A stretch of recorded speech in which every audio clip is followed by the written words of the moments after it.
savoir un petit peu ce qu'ils faisaient dans le cadre de leur activité. Un municipal, c'est une personne qui travaille pour le citoyen, pour la commune, de l'ordre de 20 à 25% de son temps, plus les heures qu'il consacre en dehors de ce travail officiel. Et 20 à 25% de son temps, c'est divisé en... Il y a deux activités principales. La première activité, c'est le lundi après-midi. C'est que les municipaux se réunissent entre eux et prennent des décisions sur base de l'agenda, des décisions qui doivent être prises au niveau de la commune, à savoir dans de la gestion courante, de la mise en application de décisions prises par le conseil, des lois qui sont votées en fait par les conseillers communaux. Donc en gros, ils vont se réunir tous les 5 et assistés par le personnel communal qui va être présent ou pas, ils vont prendre un certain nombre de décisions. Répondre aux citoyens, résoudre des problèmes de gestion courante, etc. L'autre partie de son activité, c'est la gestion du dicaster. Alors, qu'est-ce qu'un dicaster? C'est en fait un ensemble de responsabilités communales qui lui sont attribuées. Il y a 5 dicasters à Crissier, à Lausanne il y en a 7. Et pourquoi il y en a 5? Parce qu'en fait on a divisé les activités de la commune en 5. Quelles sont ces différentes divisions, ces différents dicasters? Il y a notamment la gestion du domaine public, hein, donc l'entretien des routes, etc., qui comprend naturellement tout le personnel qui est affecté, tout le personnel lié aux écoles, au service de la jeunesse, les accueils parasolaires, c'est un autre dicaster. On a le dicaster qui est plus un dicaster de liaison avec la police et les pompiers, donc relation de la commune avec les sociétés locales aussi. On a le dicaster finance et administration, qui est un dicaster important. Et puis on a le dicaster forcément du bâtiment, donc tout ce qui est permis de construire et autres.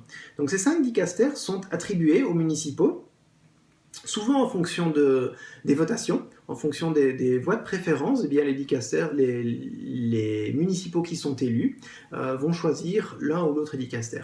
D'où, à mon avis, l'importance d'avoir des compétences dans différents domaines et de pouvoir faire de la gestion courante, de la gestion de projet, avoir des connaissances dans le domaine de la construction, avoir des connaissances surtout et beaucoup dans le domaine de l'attribution de marché, à savoir, il faut savoir un petit peu combien coûte le remplacement d'un poteau électrique, le remplacement de surface d'asphalte, de surface gaudronnée. Donc en gros, il faut pouvoir toucher un peu à tout, s'intéresser à tout, être curieux et être capable d'emmagasiner beaucoup de choses dans le domaine de l'activité de sa commune. Voilà.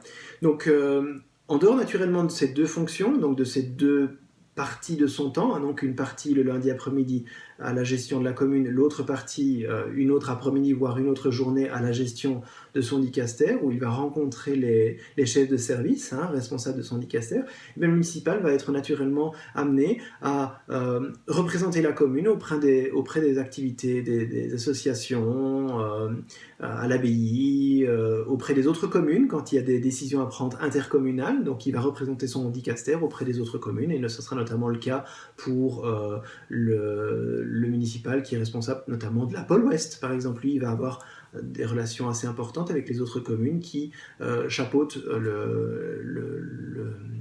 donc les services de police communaux, intercommunaux de l'Ouest lausannois. Voilà, donc je pense qu'il y a plein d'autres petites activités que le municipal a. Vous comprendrez que le côté humain est très important, les compétences sont très importantes, et vous comprendrez aussi qu'on puisse être intéressé, passionné par cette fonction. Et c'est pour cela que je me présente comme municipal. Voilà, je vous souhaite une bonne fin de journée et je vous invite à me suivre dans les prochaines vidéos.